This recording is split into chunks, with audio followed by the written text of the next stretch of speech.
स्वागत है आप सबका. Welcome to the fifth session of Building Back Better initiative of NGO Trinayani. Um, this is today we have with us Nikhil Chandra Srivastava.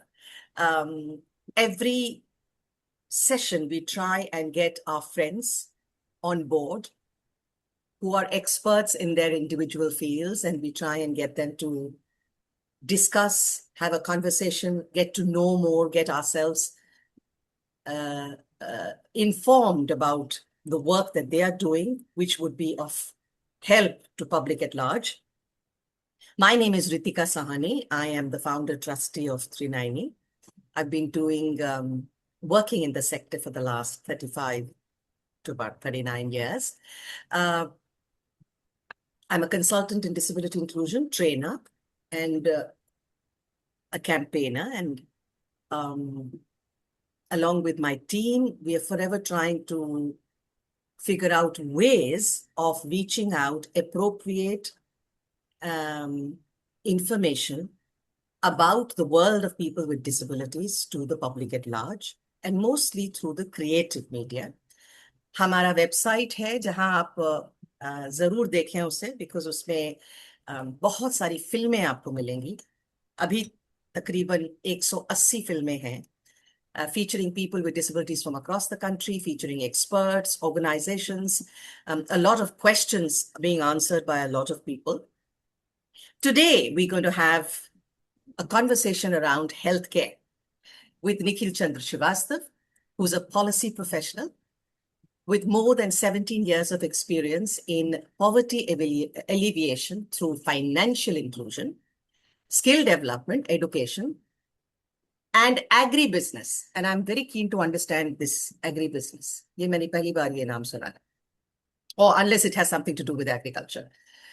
He's an alumnus of London School of Economics and Political Science with Masters of Public Policy degree from the Institute. आपकी जब उनसे मुलाकात होगी, जब वो आपसे बात करना शुरू करेंगे, तो सबसे पहले आप यही नोटिस करेंगे कि वो उनकी जो बोली है, भाषा नहीं, बोली जो है, जो स्पीच है, वो थोड़ी सी अलग लगेगी आपको. और अलग भी याद रखिएगा, ये अलग की भी डेफिनेशन अलग अलग होती है. तो जहां तक निखिल का सवाल है, ये थोड़ा सा आहिस्ता बात करते हैं आपसे. और वो इसलिए क्योंकि निखिल को भी एक स्पीच और लोकोमोटर डिसेबिलिटी है. Nikhil, thank you so much for being with us today, for accepting our invitation. You have already met Debashree from our team, and it's Debashree who's going to actually lead this session with you.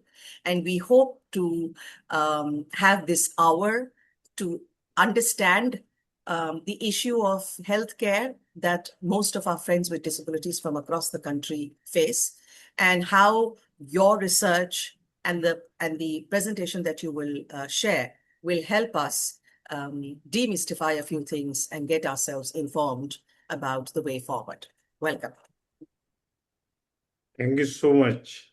Thank you so much for introducing me. I can start my presentation also, but before that, I'm keen in saying thanks to Trinayani for inviting me to this important discussion. And I'm hoping that we'll be able to cover something very important for disabled people, which is access to healthcare. Now, this is a predominant challenge for people with disability to access healthcare. And we did study this aspect and were able to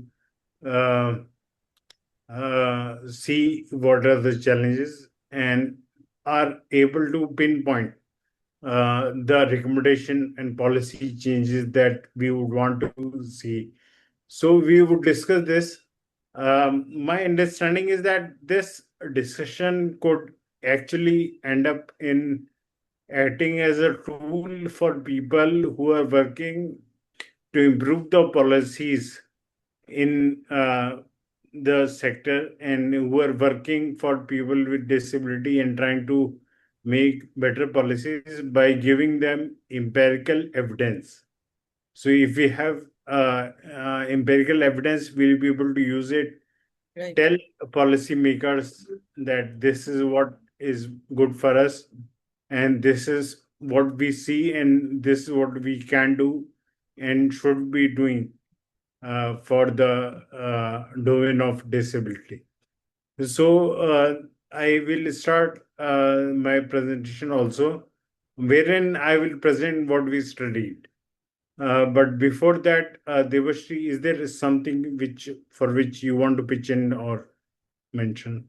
No, I just wanted to understand from you, Nikhil, that if you give an introduction of the study and Yeah. just to set the context that what the study is all about for our listeners and viewers. So, and then you start the presentation. That will be Yeah, while doing the presentation in the start itself, I'll explain.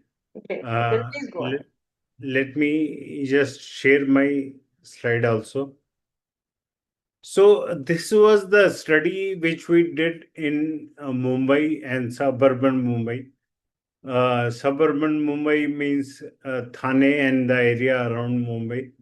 Mumbai is more a privileged sort of thing, and suburban is the outskirts part of Mumbai. But it is important to see both angles, and that is why this study is in a way comprehensive, that it covers the privileged side also and the lesser privileged side, or the lesser accessibility side.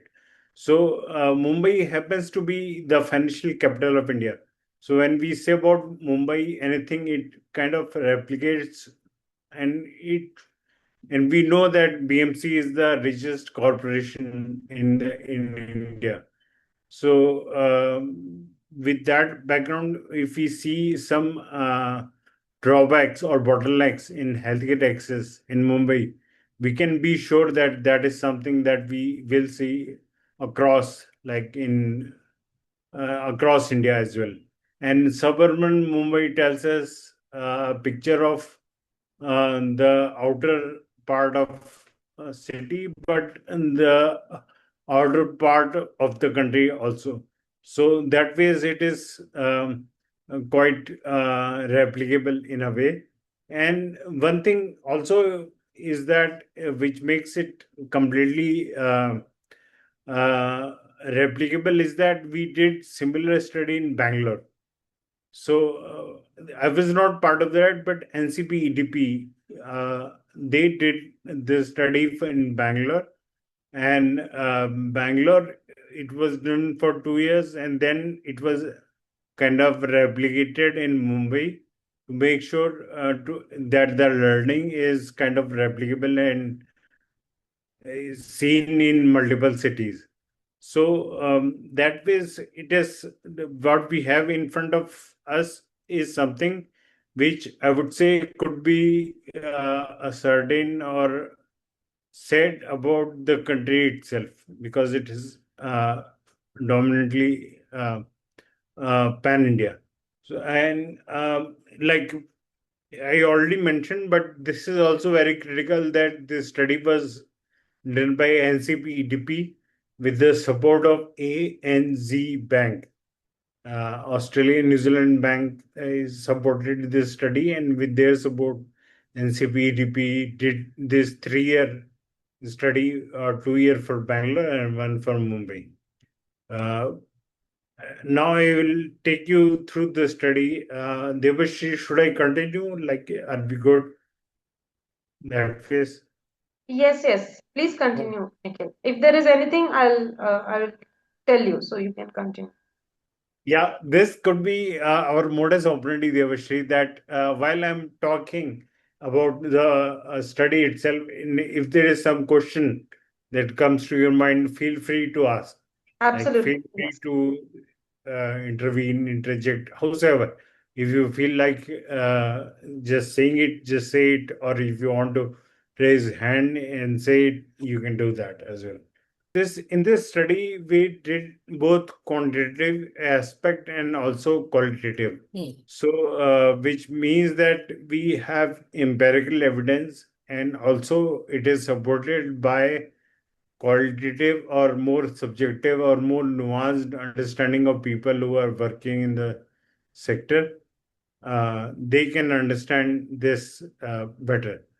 And in this study, one thing also I want to highlight is that we covered all type of disabilities. I know that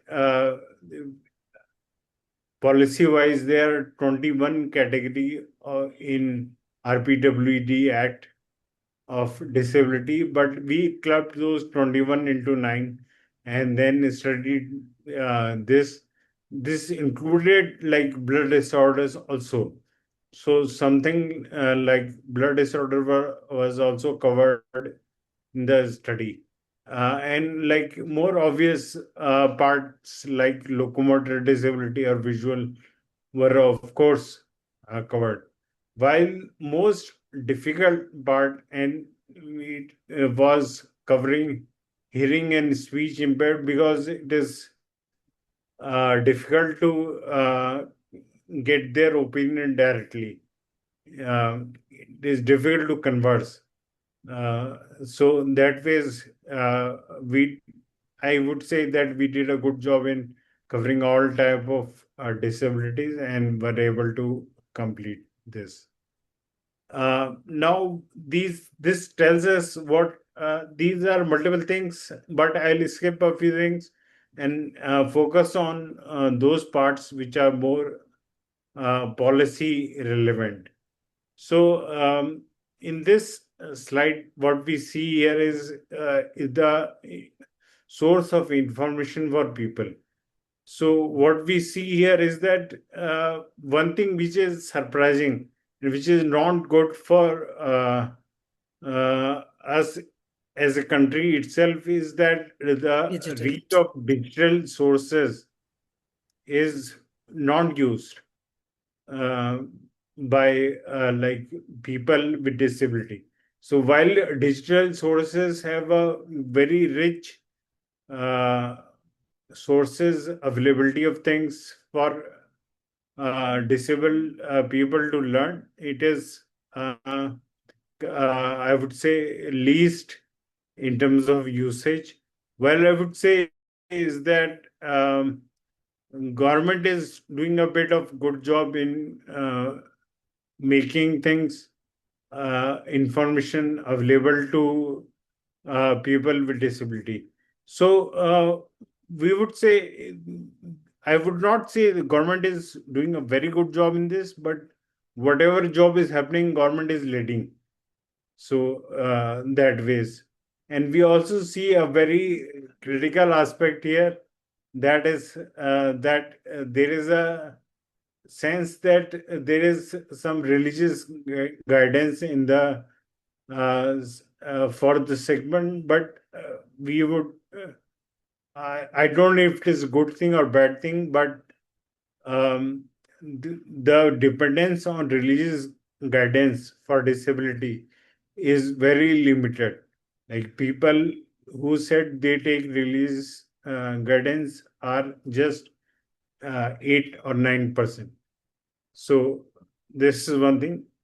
Now, this brings us to the core of the issue. While like previous slide was more generic, this tells us more specific thing, and this is critical, that the dependence on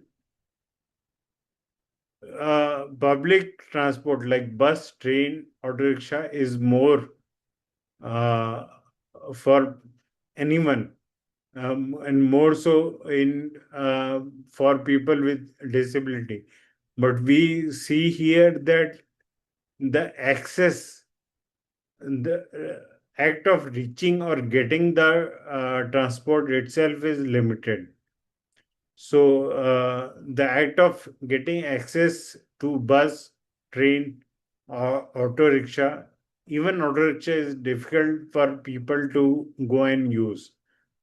Um, so we already know that bus and train is of course difficult, but this could be surprising. But it says that auto rickshaw. So basically, what we see here is that it is difficult for people with disability to move, which is kind of basis of or kind of basis of fundamental of all the issues that we see henceforth also.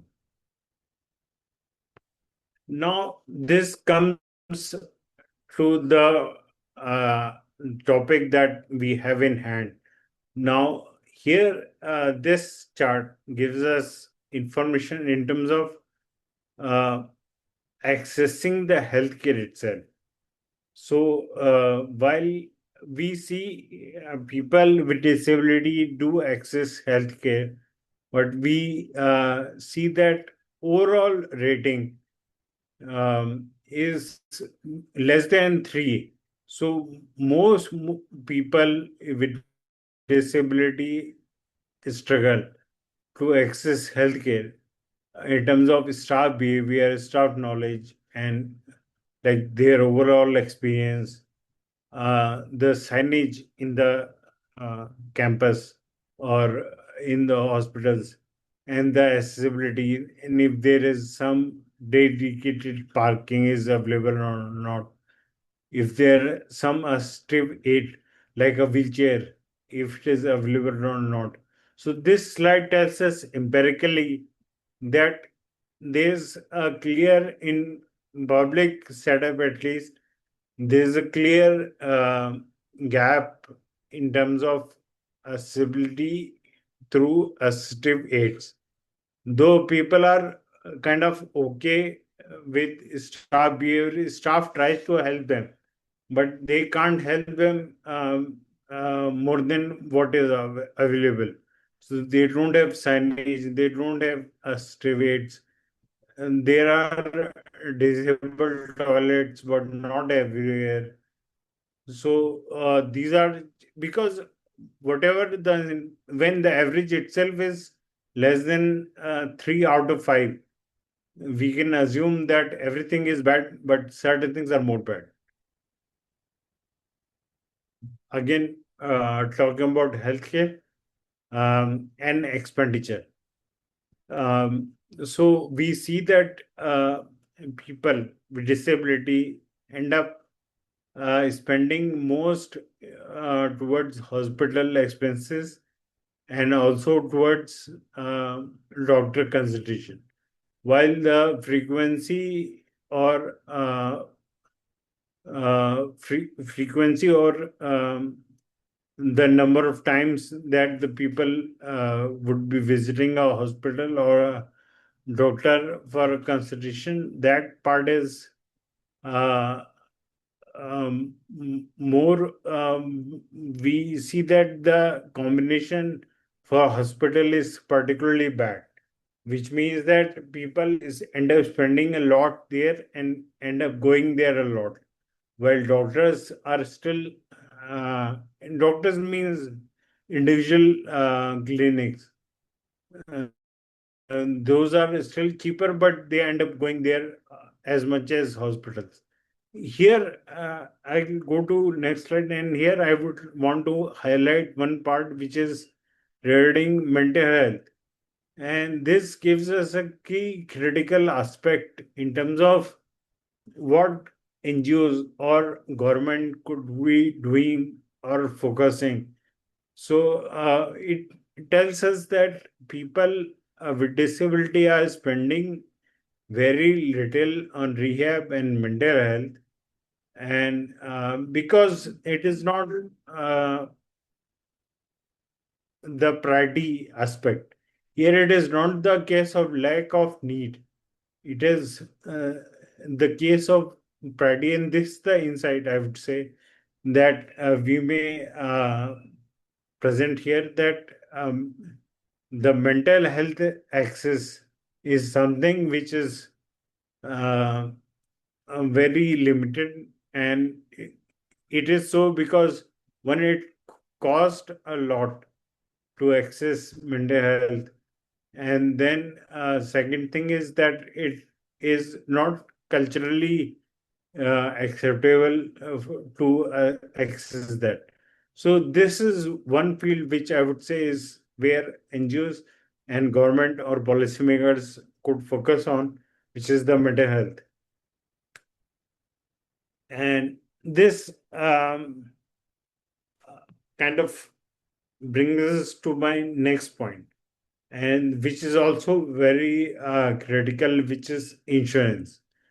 Now, we know that healthcare need is could be met or could be catered to with the help of insurance, but accessibility of insurance is something which is very limited with disabled people. And now this is something which I've experienced myself, that the insurance, the premium that kind of changes, or the accessibility or the system to include people with disability into insurance is something which is not available at all. We'll see more on this slide, but broadly we can say that insurance is something which is in need of more and more access in terms of disability. Here, again, the same thing which I was mentioning last time was the cost part of it, which includes insurance also. Now, here, what we see, and this, as we were mentioning earlier, here comes the policy angle again, that Ayushman Bharat, which is a flagship scheme of central government and is now like kind of pan India. Uh, that scheme is uh, uh, something in which people with disability are not having any access or not making any claim at all. So it is not being used by disability. Now, this is, let me explain this a bit more without this slide as such, that there is a scheme for disabled people when it comes to insurance, when it comes to government scheme, which is known as Nirmaya. Now, that Nirmaya has a important bottleneck, which is that it is limited to 1 lakh rupees. Now, this particular limitation or bottleneck is something that we see with Nirmaya, and it is not the case with Ayushman Bharat, in which the limit is 5 lakh rupees of treatment per annum.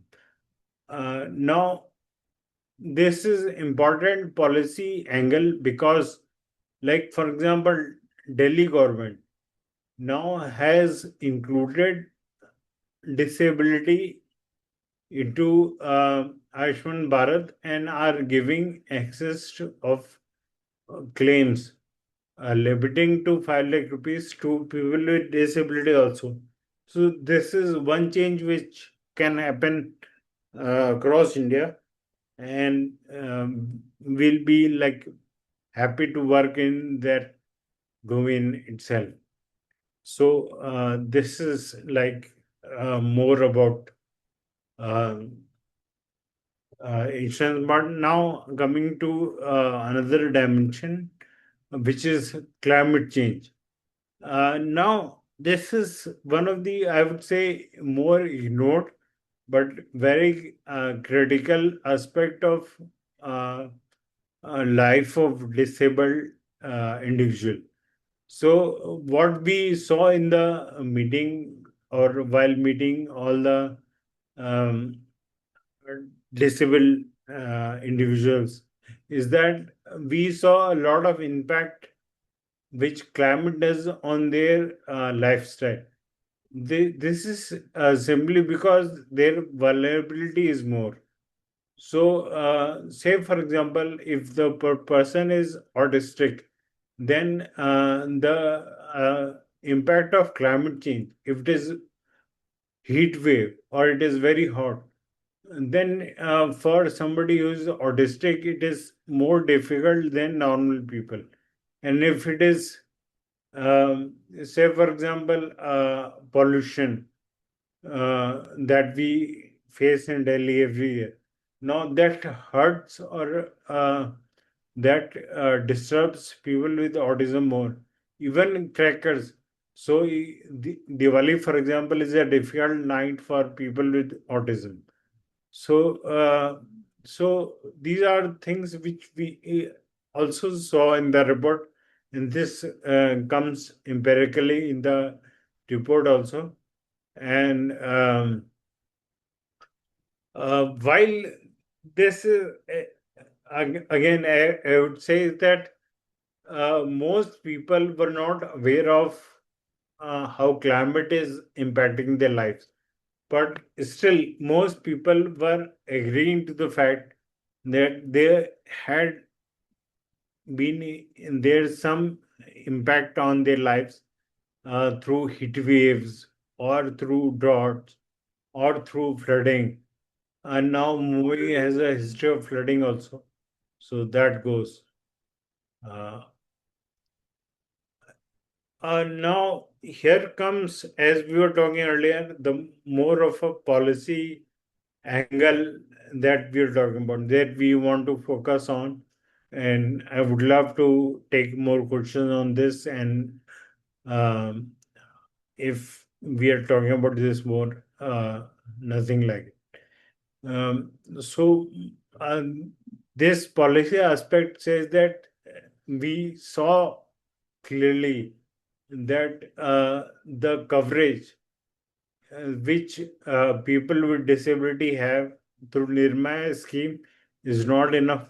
And by simply extending the Ayushman Bharat scheme to people with disability, which Delhi government has done recently, it is as recent as February of this year. They have one more uh, element or one more inclusion aspect which they have kind of cleared it, but it has not become policy yet. It may take some time, which says that it will cover children who are having people with disability up to amount of 13 lakhs. 1 3, and that will include all type of disability, and that will include all type of expenses, including buying of assistive aids and operations which are required for disability. So that thing is something which is uh, under the process. Government has passed that particular point. There has been news about it.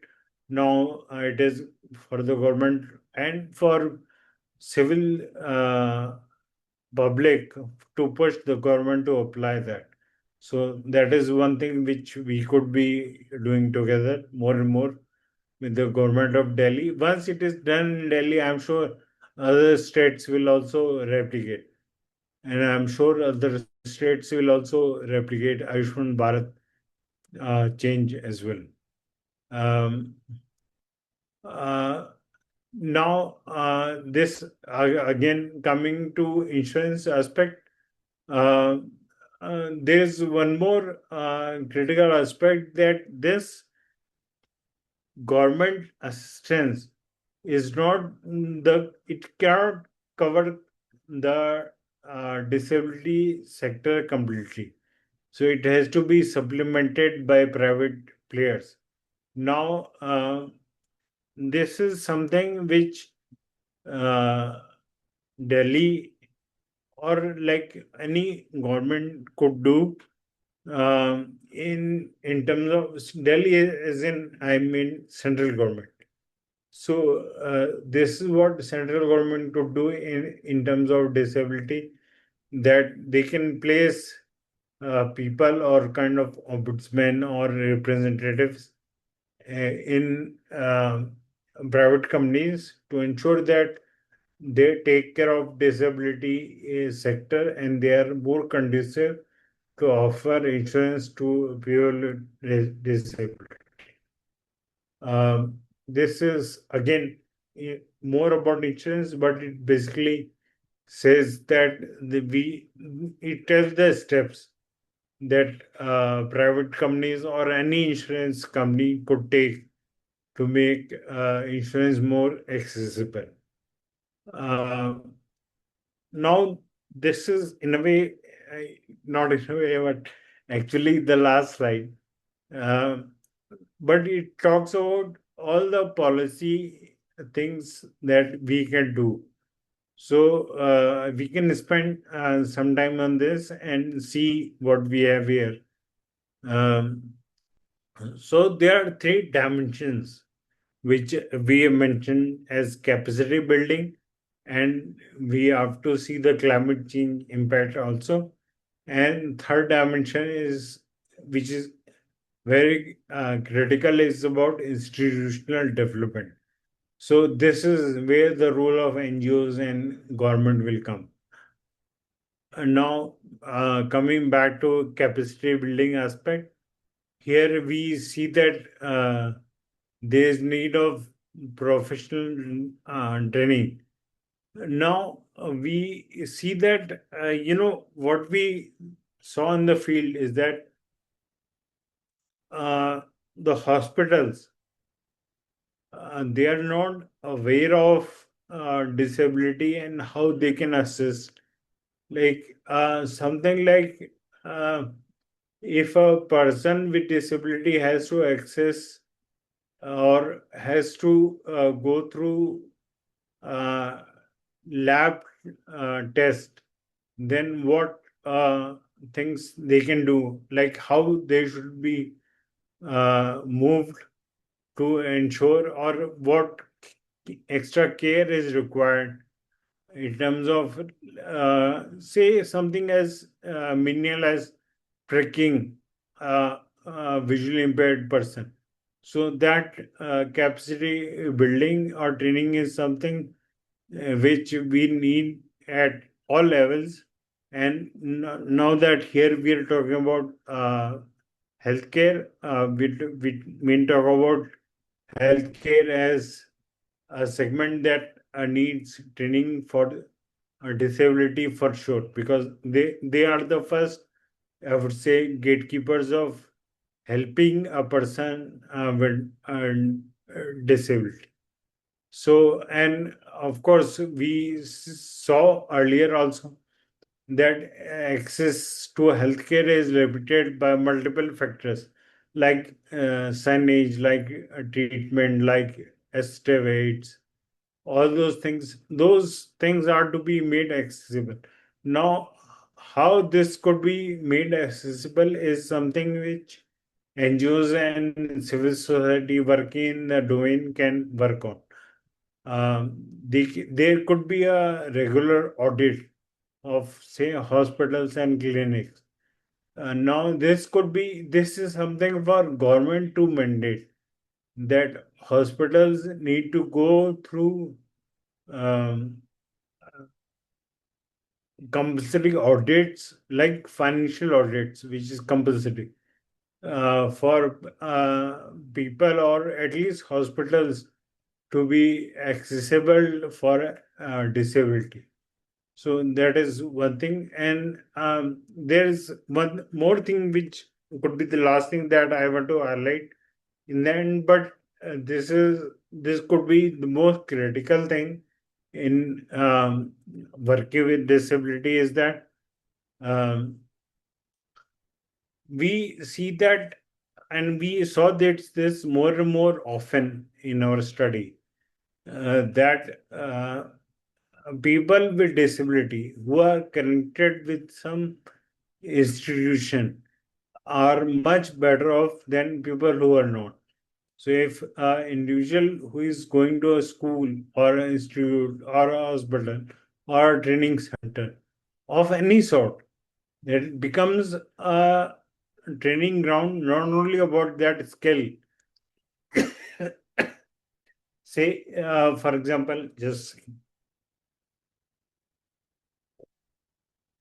say, for example, if the course is about, say, if it is a regular course of uh, graduation, but if it is institutionalized, if an individual is going there, then that becomes a point of contact for NGOs and people who are working, for say, for example, about digital usage of um, disabled people in terms of tools.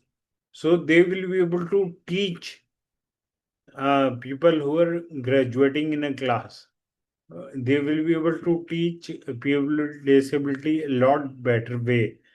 So this is where we are highlighting the need of creating more and more institutions and kind of subsidizing this act through policy and government so that more and more such things could come up. This is where I would like to end, and like I would maybe we can start. The- it is already 45 minutes. Yeah, I think Ashutosh has raised his hand. So yes, Okay, Ashutosh, please go ahead. there is an eye disease named retinitis pigmentosa (RP). In that disease, patient become gradually totally visually impaired. The person has a 100% vision while he or she born, but gradually vision get lost day by day. Means means in my condition I was able to read a newspaper up to 10th class how somehow, but after that in 11th class I became print disabled. So cure can be come if R&D will happen, and the R&D, mostly R&D happening in foreign countries, and expected treatment and cure will be uh, 3 to 6 crore. So there is no meaning of the treatment or cure of that eye disease. So I want to start R&D in India. However, I talk with a few ICMR doctors and other people. So in government hospitals, they are facing a team issue, like they don't have a big team and they don't have much time. Secondly, private hospital doctors are facing they have done the research proposal they have made. When they are sending to ICMR, the ICMR is not giving funding. Everywhere is politics and corruption and all. Whatever I experienced and observed, how can it solve? Right. So, Ashutosh, as what you are saying is something which I also experience. Now, like in case of my own ailment, the research which is happening in India is very limited. And I'm also dependent on research which is happening like more so in US, not even in Europe. So, so I'm also they are also focusing. They're able to do more research in this domain, in my domain also. So that ways I'm completely aware of what you're saying, and I would agree to your point that the research that we have in India is limited. While I would want to also mention that this study is focusing exclusively on the aspect of the point where disability meets the healthcare. that interaction point. How challenging is that? How that could be improved? The aspect of how healthcare or how India healthcare itself, hospitals could improve separately. That is a different. That could be a different study, and what you're saying should come out of there. That the research element, and again, it is a good critical input for research which is happening in the, not research in the field of disability, but research that is happening to prove that there is no research happening. That Uh, that part is something which is to be covered more and more. Nikhil, Yes, yes, sir. okay. Morning, Mr. Nikhil. This is Basuraj, the former State Disability Commissioner from Government of Karnataka. Uh, thank you for an excellent presentation. Uh, I mean, it's good. Some of these things must happen. I agree fully with you, and you really identified the critical gaps. My only, my experience over these 40 years has been, what has been the role of the parents in this?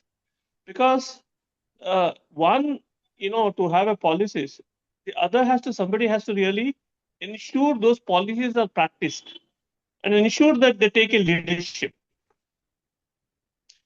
Yes, Because yes. NGOs has limitations by, they cannot go and push them So, to make them accountable. What's your perspective? Are there any studies done around that? yes, that is part of this itself. So, when I say institutionalization, in this study, also it comes out in the report, in the document that we have, it comes out that there's a definite role of parents, because in a way, the way parents understand their children with disability is not comparable. They understand in and out, like they know it like back of their hand, and it is like a child and parent relationship. So their understanding of their disability, their challenges, and what helps them and what does not help them is kind of limited. And we also saw that there are in Mumbai, it was the case that there are parents association. So these parents association, they come together and work for creating things, and there they could pull in resources to the extent that in one of the association that we met, and we talked to them and we tried to understand what they are doing to improvise the center. They could work with government ministers privately and start a center for autism and multiple disabilities. So their son himself is a person with autism with visual impairment. So there's a 100% visual impairment and very high level of autism. So that makes it very difficult for parents to handle or manage or kind of run the support system. Now, this particular aspect is something that we saw that now their greatest worry is that once their support is not available to their child, but still the child should be able to live the life that is due. So for doing that, they have built this center, which is in a way the point where the child goes and multiple children comes like him, but there are more children who would come to the center. It is a residential center where they can stay and be there. That could be a place which would take care of these kids once the parents are gone, because life ultimately ends. Yeah. Did Uh, I can I have say a co-question? See, I agree with you yes? that parents can yeah, at the service delivery level what you talked it is good. I'm talking about their role in policy, evolving, and their role in practices. Because basically what happens, they are now working as small groups or individuals. There are no voices of the parents, which are the greatest, the burden bearers of the whole, situation. Is there any way you have looked into that how the parents can provide leadership for change? How the parents' voices can come to core, and how the parent resources can be augmented to next level. Instead of they look at as a service receivers, can they become a shapers of the quality of future rehabilitation support for people with disability in the country? That's an angle I'm asking. Yes. So as I'm saying, and this is what we actually saw in Mumbai, and that the parents association could be created by parents, and that association works for achieving their objective of managing the type of disability that they want to manage. Like this, in this case also, as I was mentioning, that parents could make a association, and then they can rope in even politicians. So if parents are connected with politicians, they can rope in them, they can include them into their activities and be a point of interaction and activity themselves, and leverage on their association and work towards achieving this goal. May I give you answer Thank you. for this question? May I give you the answer of this question? Sure, Ashutosh, please go ahead. First, you can use means any parent or any individual can means making a association is a difficult task. So because politics and everything happen like so individual can do so many things. First one is e-district. E-district is a website where every state has a website for reaching out uh, officers like IAS officers and higher authorities. Then CP gram is for central level government officers. You can reach out through this website, complain. Third, Twitter, you can tag PMO, Prime Minister, Office, Honorable Prime Minister, Honorable President, Honorable Vice President, Honorable Secretary of DPWD, Department of Employment of Persons with Disabilities, Office of CCPD. If this is a central level issue, if this is a state level issue, you can tag CMO, Honorable CM, Honorable Department Secretary of that state, other officers. Fifth, you can also file RTI, like if your rights are violation. So RTI, if RTI response will not come, you can file first appeal, second appeal, like that way. You can also file case in SCPD.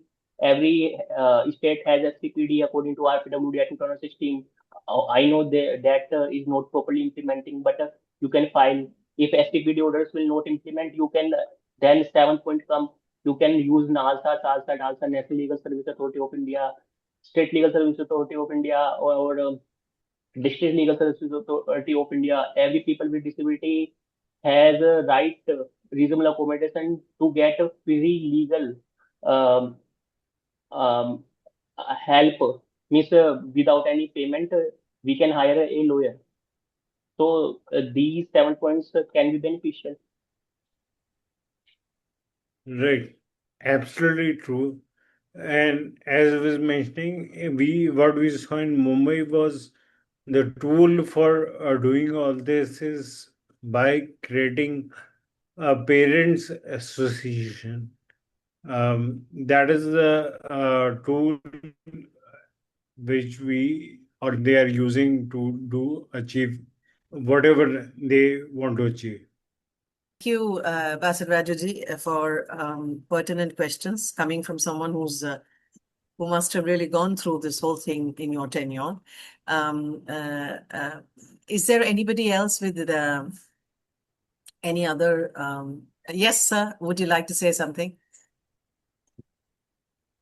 See, the point is, most of it we all know the real challenges and real problems. I think the only challenge what we have is the leadership, and the only challenge we have is use the right platforms to make changes. And unless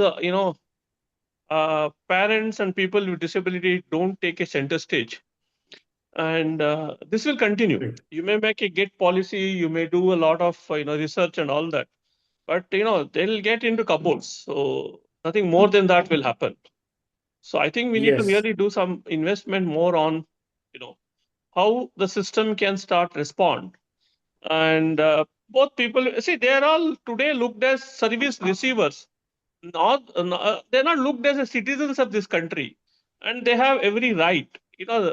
Just merely we have an act doesn't mean it's going to make a change. I think that is where I think we need to start look at how do we bring kind of shift in thinking. Can the parents play a role? People with disability can take some center stage, and create a kind of an ecosystem that co-work with the existing systems to improve over a period of time. Because some of these things will not happen just like that. So maybe we need to start, engage, work, co-work, build more people, build kind of a consistency, then things will change. That's my experience for the last 40 years. So that's why I just thought I could bring in. No, I'm so happy you said that, sir, because having been in the sector again, I must say and I must admit that there has been considerable change. Advocacy and self-advocacy has taken, if not center stage, it is happening much more than it was happening even 30 or 20 years back. Also, many parent associations have started. Many parents individually maybe are doing anything. But you're absolutely right about one thing, that while we continue to lobby and get the government, the system to go through, make changes, it is extremely important for the sector also to organize and become cohesive and inclusive. I am forever saying that inclusion is not something that we're going to constantly ask from other people. Even within the sector, within disabilities, within organizations working for different disabilities, there has to be a coming together for a one voice that the government gets to hear. Because currently it hears very sporadic voices from different sectors and different lobbies of people with different disabilities. That has to become one voice for us to assert a collective citizenship, because citizenship is all about being collective. It's not about being an individual person. So I think that's something which is very important. Yes, Rajshekhar, please go Just to ahead. share my experience, so Yes, we built a platform called Disability NGO Alliance in yes, Karnataka. yes. So this is founded Great. as a founder secretary about 13 years ago. So we have about 200 plus organizations under the platform. I mean, we couldn't really solve all the problem, but definitely a lot of changes have happened over a period of time. I would say we're happy to work with any other state, any other group that wanted to Yes. form such a groups. And I very strongly believe that unless we don't come together, unless we don't have a common voice, things are not going to get better. I mean, here and there are some definitely central, some, work will happen, but quality and with all this, I'm telling you, particularly to intellectual disability, the coverage is not even 10%. Go to any village today, they won't have any access. So therefore, I think we need to start look at the systems and structure much more differently. Yes, Raja, Thank you. please. Yes, Ritika, for organizing this very important conversation. Full conversation here and points made by Baswaraj and Ashutosh. A very, very real need of the sector and the collective that you talked about. I mean, I know the challenges of persons with intellectual disability, involvement of parents, autism, etc. Really, really challenging for insurance and the schemes, etc. That the reach of PMJ has not been there. We work in this, Nikhilji, very good research and depth here in your work. My question is, we work in the area of employment. We work with individuals who are placed in organizations. And we do many engagement events with them. The single largest, and these are people who are already employed. I'm talking about people with purchasing power. Okay? Not the Raja Mas, where there are even more challenges. Even there, most of the times, the question that we get is, so we do not. It's difficult for us to get a private insurance.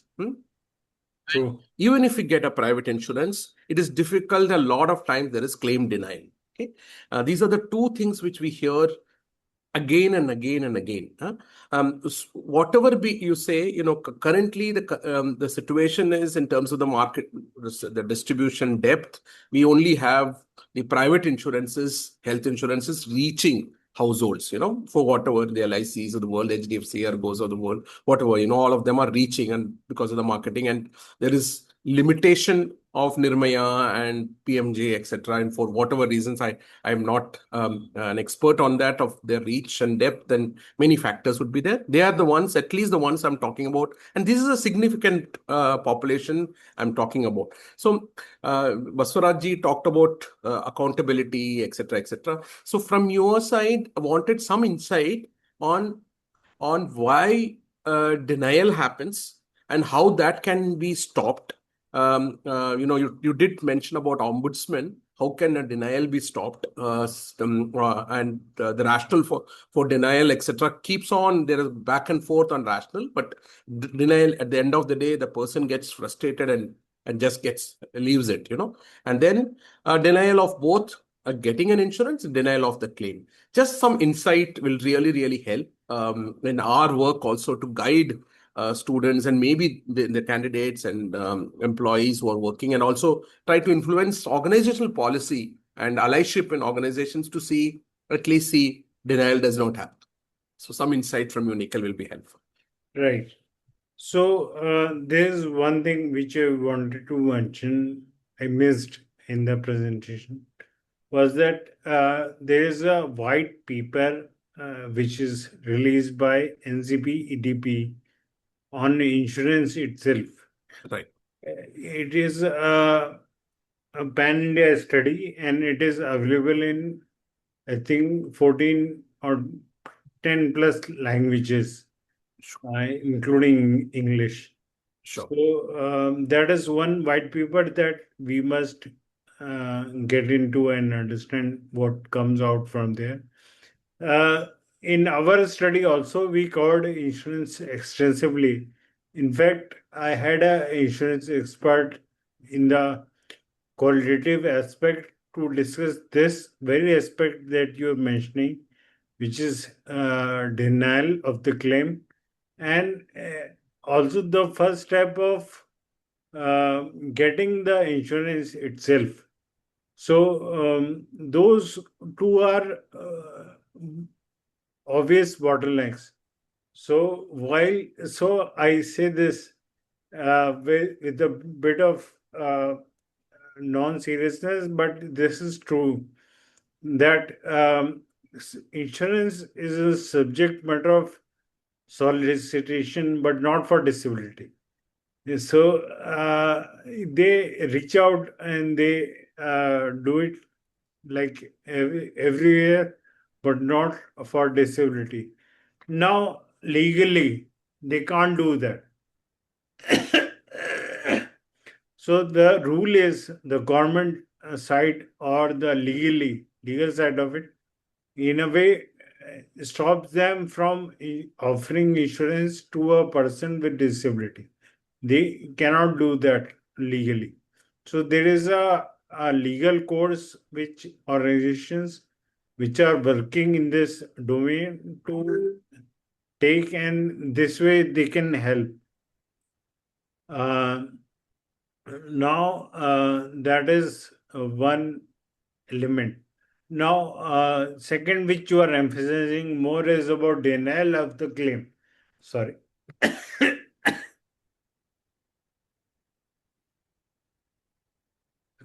Yeah. So, about the denial of the claim, also, that is something which is that they can't do legally. But we know that it is happening and it is true. What you're saying is something which happens. Now it is for us or organizations like us to push and make sure that uh, there is something which is available. So we have to be more vocal about it. That is all we can do. But legally, what you're saying cannot be the case, and we have a legal course to take in this case. Thanks, Nikhil. Thanks, Nikhil. I think Ashutosh also mentioned about it, and I know CCPD, SCPD, IRDA, these are options that are available. But as you know, the legal course is so long drawn, and Wrong. I Yes. think you have to fight the battle for some of them and try to change legislation, etc.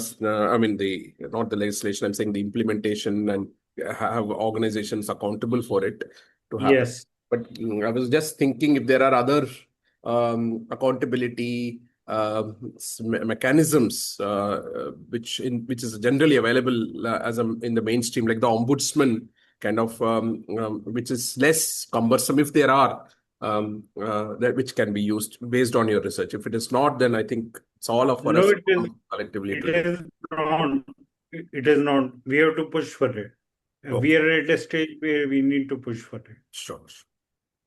Thank you. Thanks, Nikhilji. Thank you for your response. Thanks a lot. Thank you, Raja. Nikhil, what about the white paper? You think you can share that link, or so that we can share it with everybody? Yes.